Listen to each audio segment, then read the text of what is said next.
بسم الله الرحمن الرحيم والصلاة والسلام على سيدنا محمد وعلى آله وصحبه وسلم أما بعد maanta waxaan soo galay meeshaan la yiraahdo Gamley Gardens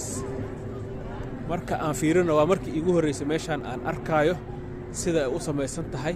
waa sida beeraha loo qurxiyo loona sameeyo hoteelada kale sidoo kale loo samaysan karaa waa beer yar oo aad iyo aad u qurux badan marka wax kama sheegi karo sababtoo hadeera igu horeysay aan soo galo marka sida u samaysan tahay waa tan geeda aan ka seenina meeshaan ka buuxo anigana mar walba geedahan fiiriya iyo magacyadooda intaan ka si karo hadeer kanoo kale waan kasay geedkan waxa waa geedaha ugu caraf badan oo adduunka uu ka mid yahay waxa la dhahaa yasmiin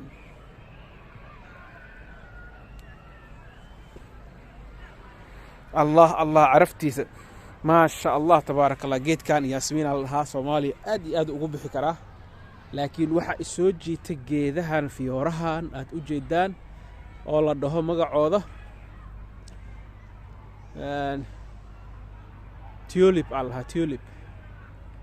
tulip meeshaan lagu sharxay waa kana sidaan u samaysan yahay tulipka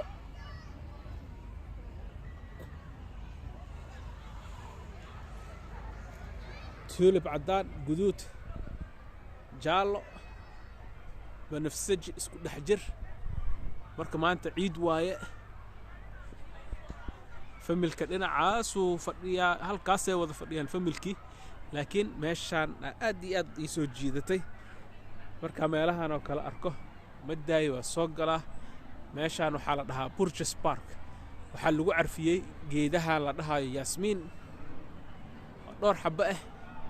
waxaa indhaha soo jiidanay oo lagu qurxiyay fiyorahaas la dhahayo tulipkaas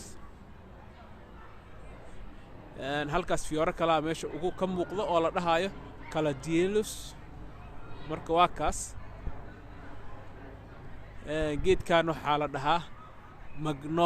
magnolia flower fiyora aad u qurux badan oo soo saaraa marka hadeer geedaha magacyadooda aan raadini doono waxa ka mid noqon doona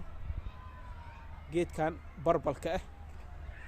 aan fiiriyo talow ma leeyahay caraf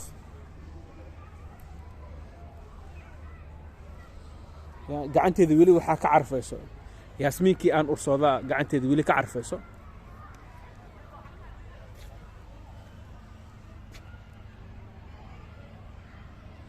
hadeer meeshaan oo kale marka fiyoraha waqtigooda dhamaadaan waxay isku bedelayaan mirahaas hadii la soo qaado oo Soomaaliya la geeyo waa lagu beeri karaa. Wassalaamu calaykum wa rahmatullaahi wa barakaatuh.